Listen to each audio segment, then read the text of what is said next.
अस्सलाम वालेकुम स्टूडेंट।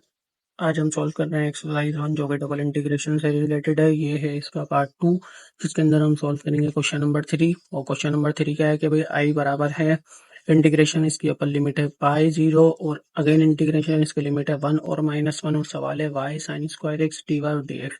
जिस भी स्टूडेंट को इससे पहले वाला पार्ट देखना है, मीन्स के पार्ट 1 देखना है, तो जो है वो प्रीवियस वीडियो देख सकता है, जिसके अंदर हमने क्वेश्चन नंबर 1 और क्वेश्चन नंबर 2 को सॉल्व किया है। आप जो है वो वीडियो भी ज़रूर देखें, ताकि आपके पास जो एक्सरसाइज वाले क्वेश्चन है वो आपको इजीली सॉल्व करना आ जाए, और जो है आप समझ जाए कि कहाँ पे हम किस ट्रिक के साथ इंटीग्रेशन को सॉल्व कर सकते हैं। ठीक है, अब देखें क्वेश्चन नंबर जो 1 हमने सॉल्व किया था, इस वाले क्वेश्चन में और इस वाले क्वेश्चन में, दोनों क्वेश्चन में बस ये डिफरेंस है कि एक तो लिमिट का फर्क है। ठीक है, दूसरा क्या है कि यहाँ पे एक्स और वाई क्या हो रहा है, मल्टीप्लाई, और यहाँ पे क्या हो रहा है वाई और साइन स्क्वायर एक्स भी क्या हो रहा है, आपस में हो रहा है मल्टीप्लाई। ठीक है, अब हमने तो इसको इस तरीके से सॉल्व कर लिया था, वो मैंने आपको पार्ट 1 में दिखा दिया। जरा इसको करते हैं दूसरी ट्रिक से सॉल्व। तो वो क्या ट्रिक होगी, हम यहाँ पे एक ट्रिक लगाएंगे। वो हम ये कर सकते हैं कि जब दो वैल्यू आपस में हो रही है इंटीग्रेशन में मल्टीप्लाई, तो हम इसको ऐसे भी लिख सकते हैं कि भाई आई बराबर हो गया इंटीग्रेशन पाई 0। अब आपको पता है ये वाली जो इंटीग्रेशन है ये एक्स के लिए है, और ये वाली जो इंटीग्रेशन है ये वाई के लिए है। ठीक है, तो पाई 0, तो अब ये एक्स के लिए है, तो एक्स की वैल्यू क्या है यहाँ पे, साइन स्क्वायर एक्स है, तो हम यहाँ लिख देंगे साइन स्क्वायर एक्स, और उसके बाद लिख देंगे डी एक्स, और यहाँ पे हम लगा देंगे मल्टीप्लाई, फिर अगेन इंटीग्रेशन 1 - 1। अब यार ये जो इंटीग्रेशन है वो वाई के लिए है, तो वाई ये रहा, तो हो गया वाई, और ये हो गया डी वाई। ठीक है, तो ये जो इंटीग्रेशन है ना, इस ये हो रही है मल्टीप्लाई, मतलब कि वैल्यू आपस में हो रही है मल्टीप्लाई, तो हम इसको करेंगे मल्टीप्लाई की फॉर्म में रख के, इसको भी एक साथ सॉल्व कर लेंगे, इसको भी एक साथ सॉल्व कर लेंगे। आप चाहो तो इस तरीके से भी कर सकते हो। ठीक है, वरना तो आप ऐसे कर लो कि भाई पहले वाई के रिस्पेक्ट से इंटीग्रेशन कर लो, फिर जो भी आंसर आए फिर आप जो है एक्स के रिस्पेक्ट से इंटीग्रेशन कर लो, जैसे कि मैंने क्वेश्चन नंबर 1 में आपको करके दिखाया था इसके पार्ट 1 में। ठीक है, तो वो आप समझ लेना कि किस तरीके से मैंने किया हुआ है, लेकिन यहाँ पे मैं उस तरीके से नहीं करूंगा, मैंने इसको मल्टीप्लिकेशन की फॉर्म में कन्वर्ट कर लिया, इस तरीके से मैं इसको करूंगा। ठीक है, अब देखो इसका ऐसे लिखने का फायदा क्या होगा कि इसकी इंटीग्रेशन इजीली निकल जाएगी। वो क्या हो जाएगी, वाई स्क्वायर अपॉन 2, बस इसकी इंटीग्रेशन आपको निकलनी है, और आपका आंसर फिर दोनों जाएंगे मल्टीप्लाई। ठीक है, अच्छा ये जो ट्रिक जो आज अप्लाई होगी, ये सिर्फ मल्टीप्लिकेशन के फॉर्म में अप्लाई होगी, ना प्लस के फॉर्म में अप्लाई होगी, ना माइनस के फॉर्म में अप्लाई होगी। ठीक है स्टूडेंट, तो अब हमें लेनी है इसकी इंटीग्रेशन। अब इसकी इंटीग्रेशन का मतलब ये है कि वैसे तो साइन की इंटीग्रेशन होती है, लेकिन यहाँ पे लिखा हुआ है साइन स्क्वायर। अब हमारे पास एक फॉर्मूला होता है कि साइन स्क्वायर एक्स बराबर होता है 1 - cos 2x और अपॉन में 2, ये होता है इसका फॉर्मूला। तो ये वाला फॉर्मूला हम पुट कर देंगे यहाँ पे, मतलब कि पहले मैं सिर्फ इसको सॉल्व कर रहा हूँ। ठीक है, तो इसका जो भी आंसर आएगा उसको इसके आंसर से कर देंगे मल्टीप्लाई, ताकि वो इजी वे में सॉल्व हो जाए। तो हम यहाँ पे ले लेते हैं integration pi 0 sine square x d x equal to, अब हम इसको किस तरह लिख लेंगे, पाई 0 साइन स्क्वायर एक्स किया क्या आ जाएगा 1 - cos 2x अपॉन 2, और ये हो जाएगा dx। ठीक है, अच्छा ये अपॉन का 2 है, तो हम इसको तो बाहर ले आते हैं, तो हो गया 1/2। ये जो यहाँ पे पाई 0 1 - cos 2x और dx। ठीक है, अब हम क्या करते हैं, इस dx को इन दोनों के साथ कर लेते हैं अलग अलग। ये हो गया 1/2 ब्रैकेट इंटीग्रेशन पाई 0 1 dx, फिर minus integration pi 0 cos 2x और dx। ठीक है स्टूडेंट, अब ये तो बिल्कुल इजी वे में सोल्व हो जाएगा, इसकी इंटीग्रेशन हो जाएगी एक्स, लेकिन अब वही मसला कि भाई कोस की तो इंटीग्रेशन होती है, लेकिन इसका एंगल है, तो यहाँ पे आपको अप्लाई करना पड़ेगा सब्स्टिट्यूट मेथड। ठीक है, अब अगर किसी को डायरेक्ट आता है तो बहुत अच्छी बात है, वरना तो एक इसका आसान में क्या होता है कि हम इसके एंगल को सपोज कर लें किसी और वेरिएबल के बराबर, जैसे कि हमने टी के बराबर सपोज कर लिया, तो हो गया टी इक्वल टू 2x। अब हम इसका डेरिवेटिव लेंगे विद रिस्पेक्ट टू एक्स, तो जाएगा d t upon d x equal to ये आएगा 2, तो 2 को यहाँ भेज देंगे, dx को वहां भेज देंगे, तो हो जाएगा dt upon 2 equal to dx। अगर किसी स्टूडेंट को सब्स्टिट्यूट मेथड इस्तेमाल करना नहीं आता, तो वो जो है मुझे बता सकता है, तो भाई जो है मैं उस पर वीडियोस बना के डाल दूंगा, ताकि जो है आपको सब्स्टिट्यूट मेथड आ जाए और ये भी समझ में आ जाएगा कि कहाँ पे सब्स्टिट्यूट मेथड की शॉर्ट ट्रिक लग सकती हैं, डायरेक्ट हो सकता है, और कहाँ पे सब्स्टिट्यूट मेथड तो हम इजी वे में भी सॉल्व कर सकते हैं। ठीक है, तो अब देखो ये हो जाएगा आपके पास 1/2 इंटीग्रेशन, ये हो गया पाई 0, ये आपके पास सेम रहेगा 1 dx। ठीक है, ये आ गया ब्रैकेट। ठीक है स्टूडेंट, यहाँ तक का काम। फिर माइनस का माइनस इंटीग्रेशन पाई 0, अब ये कोस का कोस। ठीक है, अब देखो ये जो 2x है, 2x की जगह क्या लिखेंगे हम, t लिखेंगे। ठीक है, और ये जो dx है, dx की जगह क्या लिखेंगे, dt/2, तो ये आ गया dt। अच्छा, वही अपॉन में 2 आ रहा है तो हम इसको यहाँ लिख देंगे 1/2। ठीक है स्टूडेंट, तो ये हो गया कुछ इस तरीके से। अब जरा चलते हैं इसकी इंटीग्रेशन की तरफ, तो हो जाएगा 1/2। अब लेंगे इसकी इंटीग्रेशन, तो इसकी इंटीग्रेशन हो जाएगी आपके पास x हो जाएगी, तो इसकी लिमिट आ गई, अपर लिमिट आ गई पाई, और ये आ गई 0। ठीक है, फिर आ गया माइनस, ये हो गया भाई 1/2। अब हम लेंगे कोस की इंटीग्रेशन, तो हमारे पास कोस की इंटीग्रेशन होती है साइन टी। ठीक है, क्योंकि टी की रिस्पेक्ट से ले रहे हैं तो टी, और ये आ गया पाई, और ये आ गया 0। ठीक है, अब यहाँ पे हम अप्लाई लिमिट नहीं कर सकते, यहाँ पे तो कर सकते हैं लेकिन यहाँ पे नहीं कर सकते। उसका रीजन ये है कि जो मुझे लिमिट मिली थी वो किसके लिए मिली हुई थी, एक्स के लिए, और यहाँ पे क्या आ गया, टी आ गया। इसका मतलब ये है कि यहाँ पे कोई ना कोई चेंजिंग करनी पड़ेगी हमें, तो वो हम क्या चेंजिंग करेंगे, 1/2 ब्रैकेट, ये अपनी यहाँ पे आ गई पाई 0 माइनस, फिर 1/2 साइन, अब ये टी की जगह आ जाएगा भाई, क्या आ जाएगा 2x, क्योंकि टी की जगह हमने 2x लिया था तो ये आ जाएगा 2x, ये आ जाएगा पाई 0, तो ये आ जाएगा ब्रैकेट 1। अब हम यहाँ पे पहला लिमिट अप्लाई करेंगे, मतलब कि upper limit minus lower limit.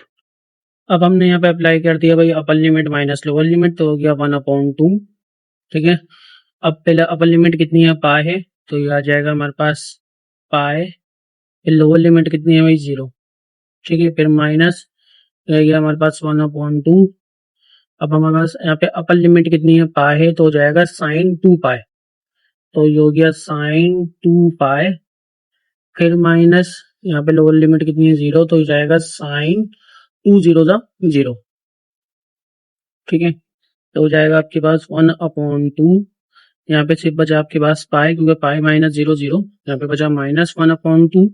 अच्छा, साइन 2 पाई और साइन 0, साइन 2 पाई और साइन 0, इन दोनों की वैल्यू होती है 0, तो इसका मतलब ये पूरा पार्ट हो जाएगा, यहाँ पे हो जाएगा 0। ठीक है, अच्छा ये 0 हो गया।